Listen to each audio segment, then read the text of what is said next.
जय जोहार, जय आदिवासी। स्टेज पे कांग्रेस पार्टी के वरिष्ठ नेता,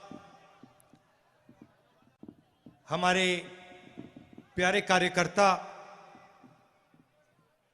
आदिवासी भाइयों और बहनों, आप सबका यहां बहुत बहुत स्वागत, नमस्कार। कैसे हैं आप?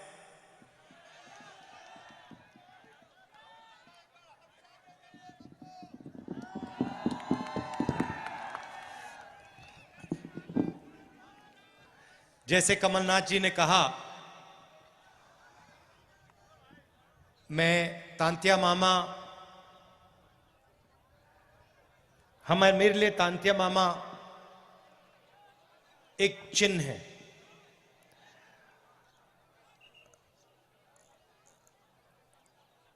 एक सोच है।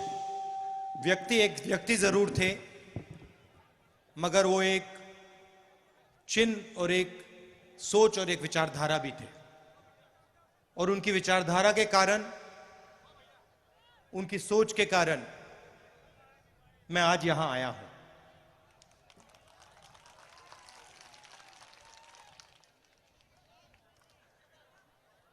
आज मैं उनके बारे में पढ़ रहा था और मैंने देखा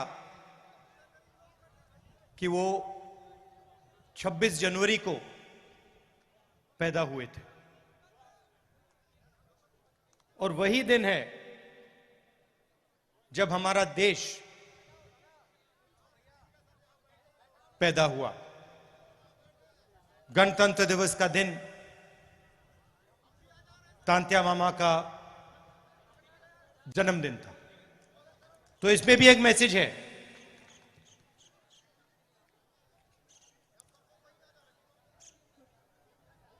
कुछ दिन पहले मैंने महाराष्ट्र में एक भाषण किया और उसमें मैंने आदिवासी शब्द के बारे में बोला।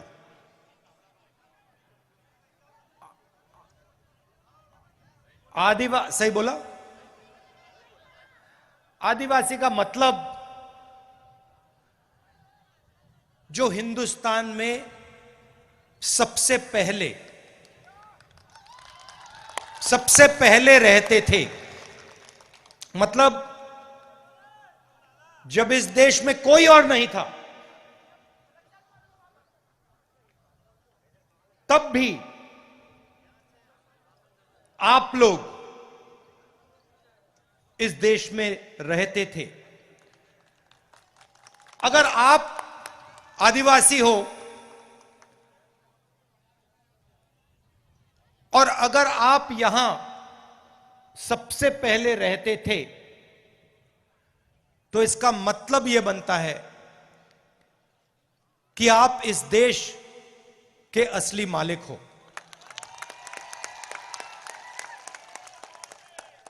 सही बात? ये जो शब्द होते हैं, ये बहुत चीजें छुपाते हैं, बहुत चीजें ये दिखा भी सकते हैं। जैसे आप तांत्या मामा के बारे में सोचें तो आपके दिमाग में कौन से शब्द आते हैं? बताइए, कौन सा शब्द आता है सबसे पहले जब आप तांत्या मामा के बारे में सोचते हो? आदिवासी आता है, संघर्ष आता है, निडरता आता है, क्रांतिकारी आता है, ये शब्द आते हैं। और जब वो अंग्रेजों के सामने फांसी पे चढ़ रहे थे, तो आपको क्या लगता है, उनके दिल में डर था या नहीं? सवाल नहीं उठता। उनके दिल में डर नहीं था। क्यों नहीं था? उसका कारण क्या था? उनके दिल में आम आदमी चढ़ता है, फांसी के सामने खड़ा हो जाता है, डर जाता है? नहीं। मगर जो आपके तांत्या मामा थे, जब वो चढ़े फांसी पे, उनके दिल में डर क्यों नहीं था? क्योंकि उनके डर को, जो उनके दिल में आपके लिए प्यार था, उसने मिटा दिया था। तो जब हम उनके बारे में सोचते हैं, हमारे दिमाग में ये शब्द आते हैं, निडर, संघर्ष, मोहब्बत, ये शब्द आते हैं। कुछ दिन पहले मैंने प्रधानमंत्री का एक भाषण सुना और उसमें उन्होंने एक नया शब्द प्रयोग किया, वनवासी। अब यह शब्द, इसके पीछे एक दूसरी सोच है। आदिवासी के पीछे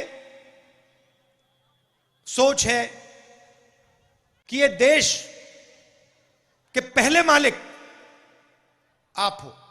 इसका मतलब, अगर आप पहले मालिक हो तो आपकी जमीन पर,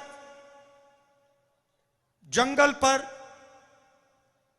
जल पर आपका हक होना चाहिए। मगर वहां रुकना नहीं है।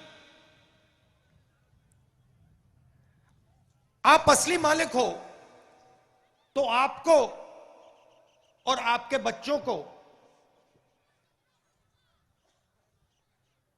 अधिकार मिलने चाहिए। आपको, अगर आपका बच्चा इंजीनियर बनने का सपना देखे, सरकार को आपकी पूरी मदद करनी चाहिए। अगर आप में से कोई डॉक्टर बनना चाहे, आपकी बेटी डॉक्टर बनना चाहे, उसकी पूरी मदद होनी चाहिए। क्यों? क्योंकि आप असली मालिक हो, आप पहले मालिक हो। तो सबसे पहला आपका काम होना चाहिए। मतलब जंगल तो आपका है, मगर जंगल के बाहर भी आपको अधिकार मिलना चाहिए। और जब बीजेपी की सरकारें स्कूल और कॉलेज को प्राइवेटाइज कर देती है, उद्योगपतियों के हवाले कर देती है, या अस्पतालों को उद्योगपतियों के हवाले कर देती है, तो आपके बच्चे शिक्षा नहीं पा पाते और आपके परिवारों को जब अस्पताल की जरूरत होती है, आप वहां नहीं जा पाते। जब बीजेपी पब्लिक सेक्टर को बंद करती है, रेलवेज को, बीएचईएल को प्राइवेटाइज करने का काम, बेचने का काम करती है, तो वो सीधा आदिवासियों को चोट मारती है। देखिए, मैं आपसे पूछता हूं, नोटबंदी से आपको फायदा हुआ या नुकसान? जीएसटी, नोटबंदी और कोरोना के समय जो सरकार ने किया, दलितों को, पिछड़ों को, आदिवासियों को, किसानों को, मजदूरों को उन्होंने चोट मारी। मैं भाषणों में कहता हूं ये पॉलिसियां नहीं थी, ये हथियार है। अब नरेंद्र मोदी जी एक नया शब्द लाए, वनवासी। इसका मतलब अलग है। सबसे पहला इसका मतलब यह है कि आप पहले मालिक नहीं हो, आप सिर्फ जंगल में रहते हो। पहला मतलब ये। दूसरा मतलब कि जंगल के बाहर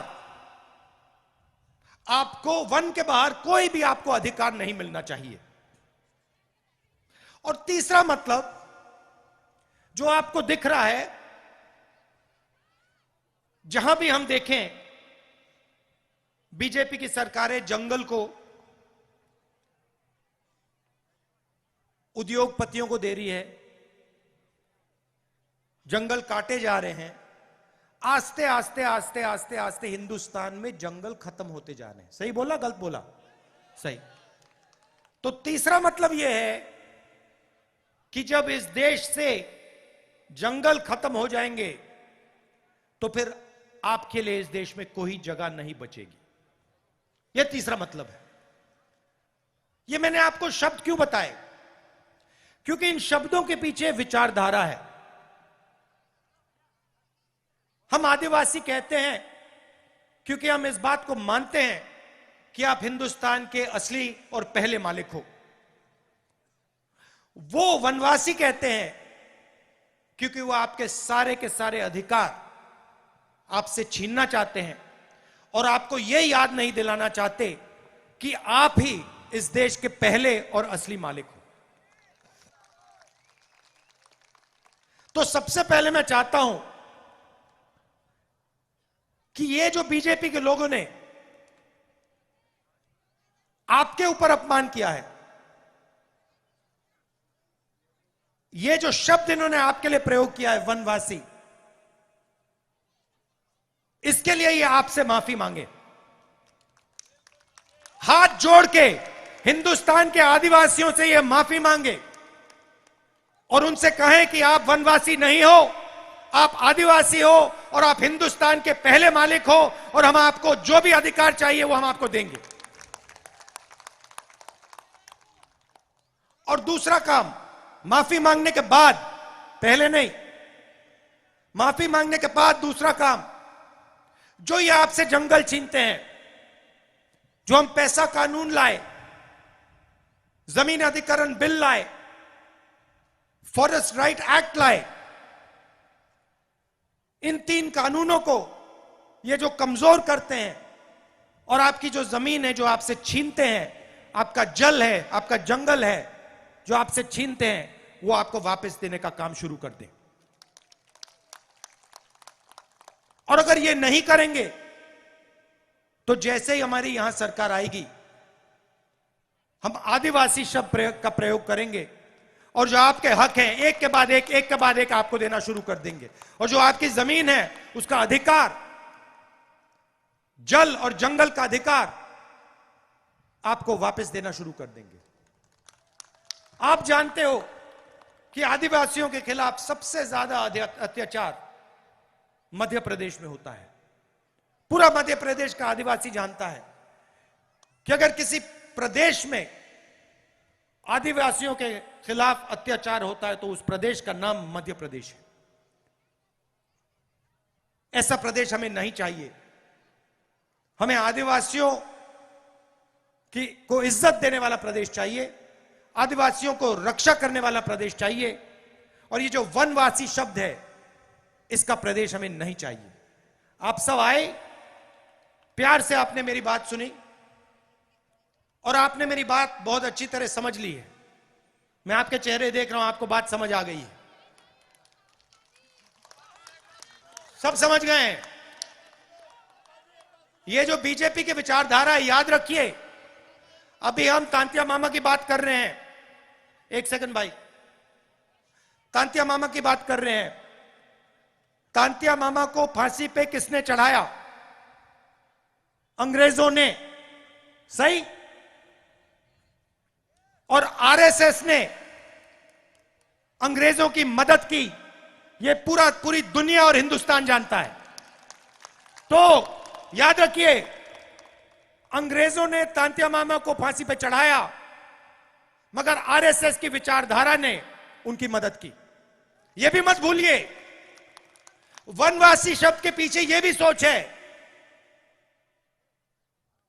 और यह सिर्फ तांतिया मामा जी के साथ नहीं किया गया, यह बिरसा मुंडा जी के साथ भी किया गया। इन दोनों महापुरुषों ने आदिवासियों की लड़ाई लड़ी, अंग्रेजों से लड़ाई लड़ी, और कांग्रेस पार्टी ने